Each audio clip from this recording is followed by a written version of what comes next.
At nilabas na nga ni Euro Motors ang pangmatindihang ADV series nila dito. Ito ang Falcon 180i.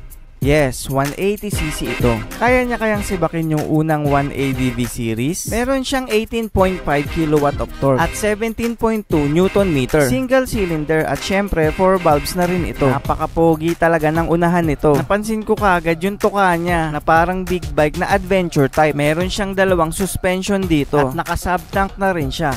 O diba? Para siyang all-ins. Pwedeng-pwede siyang isabak sa mga rough road. Sa front suspension naman ay naka-conventional telescopic fork siya. At ang the best dito ay naka-dual disc braking system na siya. At ito ay naka-ABS na rin. Nice one, Euro Motors. Sa likod na gulong ay naka-130 by 70 13 inches. Sa harap naman ay naka-110 by 80 na 14 inches. Napaka-pogi rin ng muffler tip na ginawa nila dito. At yung heat guard ay formado na rin. May mga touch na ito ng mga carbon fiber. Maganda rin yung pagkakadali sa airbox nito at naka-enhanced smart power na rin ito kaya tipid sa gas. Sa fairings naman ay naka-glossy type siya at may halong matte. Kulay white ang color variant nito at may accent na silver. Hindi siya flat white at medyo may pagka-glitter yung design niya. Magandang plastic yung ginamit ni Euro Motors dito at hindi siya tinipid. Nasa pag-aalaga nyo na lang talaga ito para hindi mamute yung mga matte areas. At sinubukan ko na nga dito yung footboard kung kasya yung paa ko. Size 10 nga pala yung paa ko at saktong-sakto lang siya dito. Naka-upright position siya dito para hindi ka mangawit sa biyahe. Speaking of ngawit, pwede mo siya ditong i-cruising style o yung naka-foot forward yung paa mo. Alloy na rin dito yung foot peg para iwas kalawang. Naka-liquid cooled na rin ito para dire-diretso ang biyahe. Sa gas tank naman ay nasa harapan ang location niya. Meron siyang 8.5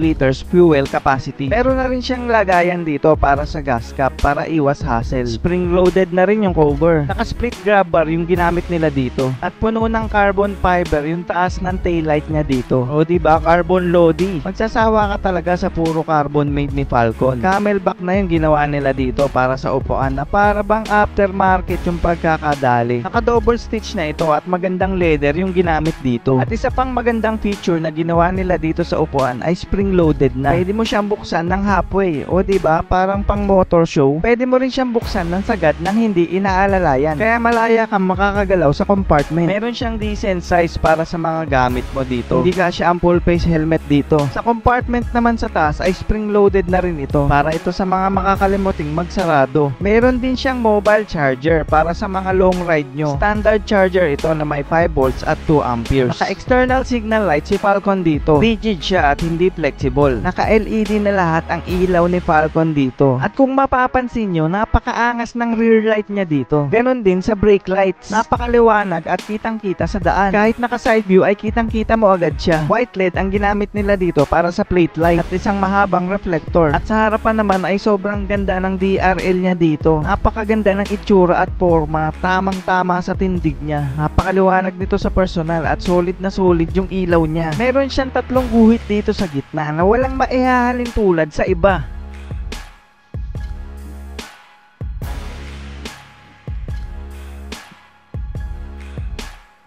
Siyempre, keyless na rin ito at may alarm na may answer back button. Adjustable na rin yung clear windshield niya dito. At sa tingin ko, pasok yung bracket niya dito para sa mga aftermarket. Maganda na rin yung pagkakadali nila dito para sa naked handlebar. Meron siyang navigational menu dito at may 4 inches na digital gauge.